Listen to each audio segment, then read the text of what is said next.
Hello అందరికీ, అందరు ఎలా ఉన్నారు? నేనైతే చాలా బాగున్నాను.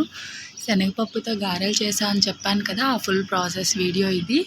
ముందుగా అయితే నానబెట్టుకున్నటువంటి శనగపప్పునైతే మిక్సీ పట్టుకుంటున్నాను. ఆ శనగపప్పుతో పాటు కొన్ని వెల్లుల్లిపాయ రెబ్బలు, అల్లం ముక్కలు,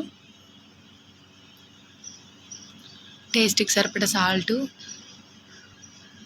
వేసుకొని బాగా మెత్తగా మిక్సీ పట్టుకోవాలి. మిక్సీ పట్టుకున్న మిశ్రమాన్ని అంతా ఒక గిన్నెలోకి తీసేసుకొని అందులోకి కరివేపాకు రెబ్బలు, ఉల్లిపాయ ముక్కలు, పచ్చిమిర్చి ముక్కలు, కొత్తిమీర వేసి బాగా మిక్స్ చేసుకోవాలి. అలాగే నానబెట్టుకున్నటువంటి గుప్పెడు శనగపప్పును అందులోకి వేసుకోవాలి. అలా వేసుకోవడం వల్ల గారెలు తినేటప్పుడు చాలా క్రిస్పీగా అనిపిస్తాయి. ఇప్పుడైతే స్టవ్ ఆన్ చేసి ప్యాన్ పెట్టుకొని ఆయిల్ వేసుకోవాలి.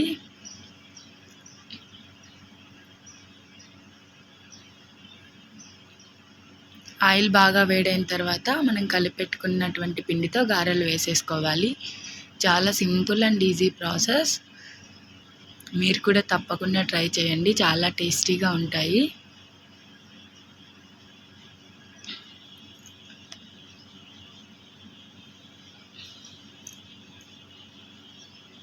నాకెందుకో మీతో ఒక విషయం షేర్ చేసుకోవాలనిపిస్తుంది. ఏంటో తెలుసా, ఏదైనా భరించే వరకు బాగానే ఉంటుంది. ఒక్కసారి మనం భరించలేక తిరగబడతాం చూడండి, అప్పుడు మనం అందరి దృష్టిలో చెడ్డవాళ్ళు అయిపోతాము. ఈ సమాజం అంతా ఇంతేనేమో, ఎప్పుడు మారుతుందో ఏంటో నాకైతే అస్సలు అర్థం కాదు. ఏమంటారో కామెంట్ చేయండి. అలాగే మన ఛానల్ని కనుక ఫస్ట్ టైం చూస్తున్నట్లయితే సబ్స్క్రైబ్ చేసుకోవడం మర్చిపోకండి. నా ఛానల్ని సబ్స్క్రైబ్ చేసుకొని నాకు కొంచెం సపోర్ట్ చేయండి ఫ్రెండ్స్. Bye friends.